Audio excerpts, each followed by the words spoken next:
एक गांव में मोहन नाम का एक दूध वाला अपनी गर्भवती पत्नी कमला के साथ रहता था। मोहन के पास बहुत सारी गाय भैंस थी। वो रोज सुबह उनका दूध निकालता और शहर में बेचने जाता था। मोहन और कमला के घर में किसी चीज की कमी नहीं थी। वो खुशी खुशी अपने घर में रह रहे थे। कमला एक बेटे को जन्म देती है। मोहन अपने बेटे का नाम राजू रखता है और वो उसे खूब प्यार करता है। एक दिन जब मोहन सुबह सुबह दूध निकालकर उसे साइकिल पर बेचने जाता है तो राजू उसकी तरह घुटने घुटने दौड़कर आने लगता है। अरे रे रे रे रे बेटा, क्या हुआ? तुम कहाँ चले जा रहे हो? अजी ये आपके साथ जाने के लिए बोल रहा है। देखो देखो कैसे आपकी गोद में जाने के लिए अंगा अंगा बोल रहा है। आजकल ये सब समझने लगा है। हाँ कमला, तुम सही बोल रही हो, पर अभी इसको संभालो, मुझे दूध बेचने जाना है।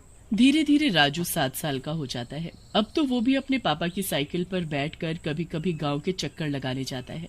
राजू को अपने पापा की साइकिल पर घूमना बहुत ही पसंद होता है।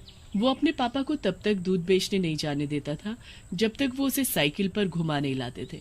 राजू अपने पापा को अपनी माँ से भी ज्यादा प्यार करता था।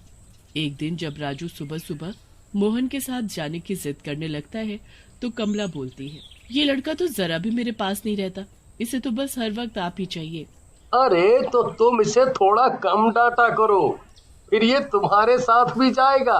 पापा, मुझे आपके साथ जाना है।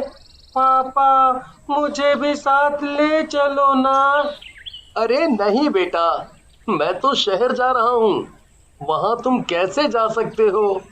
मैं चुपचाप आगे बैठूंगा, आपको परेशान भी नहीं करूंगा। ले चलो ना मुझे भी अपने साथ। इतनी जिद कर रहा है तो ले जाओ ना, आज इसे भी साथ, ये भी देखाएगा शहर। राजू की जिद के कारण मोहन उसे भी अपने साथ साइकिल पर बिठाकर दूध बेचने चल देता है।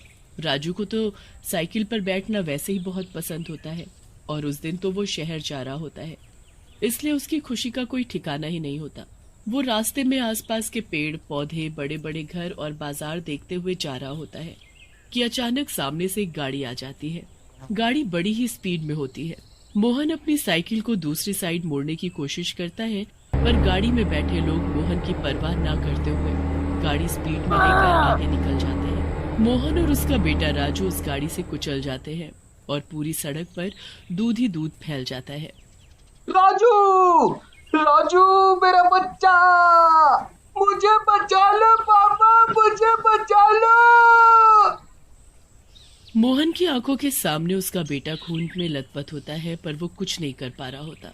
वो गाड़ी काफी आगे जाकर रुकती है और उसमें से एक औरत सविता और एक आदमी सौरभ झांक कर देखते हैं। अच्छी आपको क्या, मरने दो, चलो अब जल्दी से निकलो यहाँ से वरना कोई हमें देख न ले। वो आदमी और औरत अपने परिवार के साथ वहाँ से भाग जाते हैं। उसके बाद वहाँ से एक के बाद एक कोई न कोई गुजरता रहता है पर सब मोहन और राजू को देख देख कर निकल जाते हैं। कोई भी उनकी मदद के लिए वहाँ नहीं रुकता। मोहन अपने बच्चे की जान बचाने के लिए लोगों के आगे हाथ जोड़ता है पर किसी को उस पर तरस नहीं आता। काफी देर तक दोनों ऐसे ही सड़क पर पड़े रहते हैं और दोनों की मौत हो जाती है। मरने के बाद दोनों भूत बन जाते हैं। मैं किसी को नहीं छोड़ूंगा। आज जिन लोगों की वजह से हमारी मौत हुई है, मैं उन लोगों को जिंदा नहीं छोड़ूंगा। हाँ पापा, ये लोग हमें बचा सकते थे पर इन्होंने ऐसा नहीं किया और हम तड़प तड़प कर मर गए। चिंता मत कर मेरे बच्चे, हम एक एक करके इन लोगों से बदला लेंगे। अगली सुबह सौरभ के घर की बेल बजती है। सौरभ अपनी पत्नी को उठाकर बोलता है, मोहन दूध वाला आया होगा, मैं जाकर दूध लेती हूँ। सविता जाकर दरवाजा खोलती है तो सामने मोहन और उसका बेटा राजू खड़े होते हैं। सविता को इस बात का कोई अंदाजा नहीं होता कि जिन लोगों का उनकी गाड़ी से एक्सीडेंट हुआ था वो मोहन और राजू ही थे। मेम साहब, दूध। हाँ दे दो। वैसे ये बच्चा कौन है? ये मेरा बेटा राजू है, अब से ये मेरे साथ ही आया करेगा।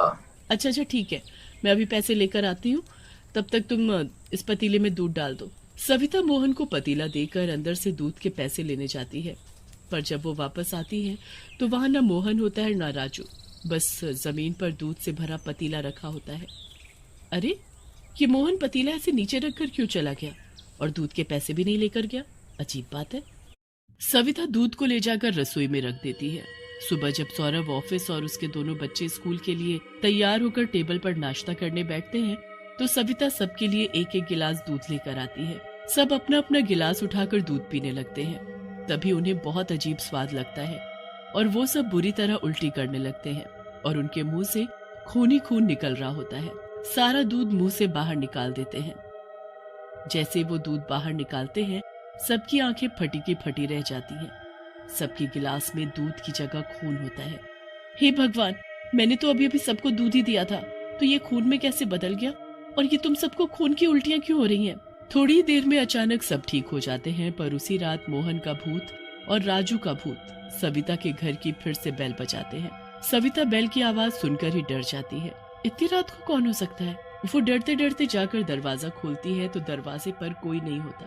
सविता बाहर झांकती है पर उसे वहाँ भी कोई नहीं दिखता।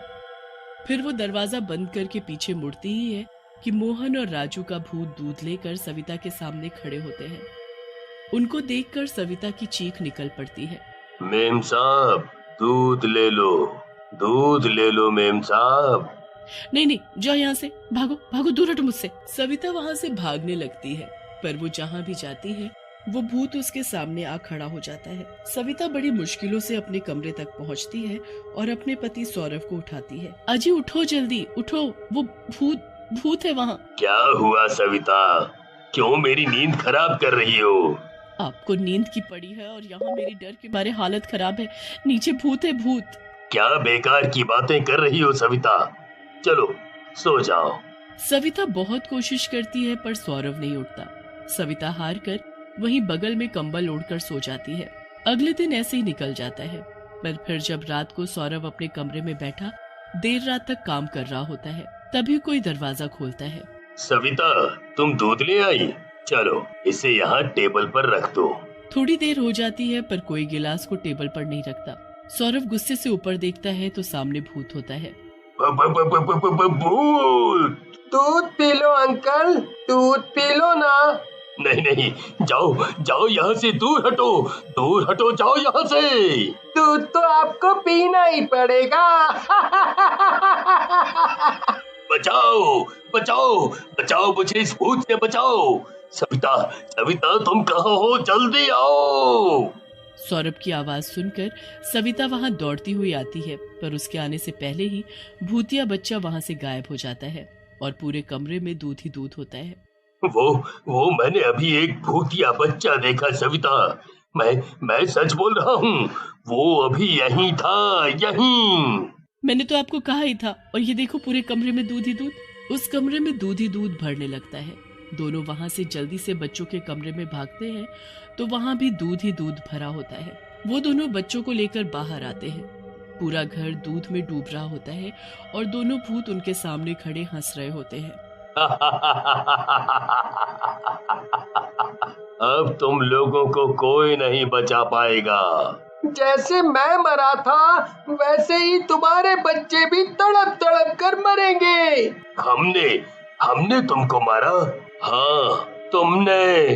तुम्हारी गाड़ी ने हमें ही कुचला था 4 दिन पहले और तुम लोग वहाँ से भाग गए थे।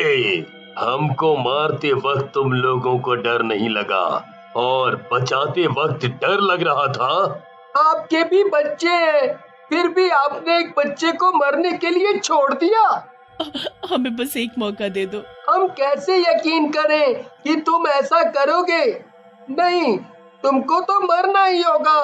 बस हमें एक मौका दे दो। अगर हमने ऐसा नहीं किया तो आप हमें मार डालना, पर बस एक मौका दे दो प्लीज। मोहन और राजू का भूत उनको एक मौका देते हैं। वो हर वक्त छुपकर उन पर नजर रखते हैं। एक दिन जब सौरभ और सविता अपने बच्चों को स्कूल से लेने जा रहे होते हैं तो वो सड़क पर एक बूढ़ी सब्जी वाली की सारी सब्जी एक गाय टक्कर मारकर गिरा देती है। सौरभ और सविता जल्दी से अपनी गाड़ी रोकते हैं और उस आदमी को हॉस्पिटल लेकर जाते हैं। उसके बाद वो उस आदमी को उसके नुकसान के काफी पैसे भी देते हैं। आखिर ये लोग सुधर ही गए। हाँ पापा। चलो तो फिर दूसरे घर में चलते हैं उनको सुधारने।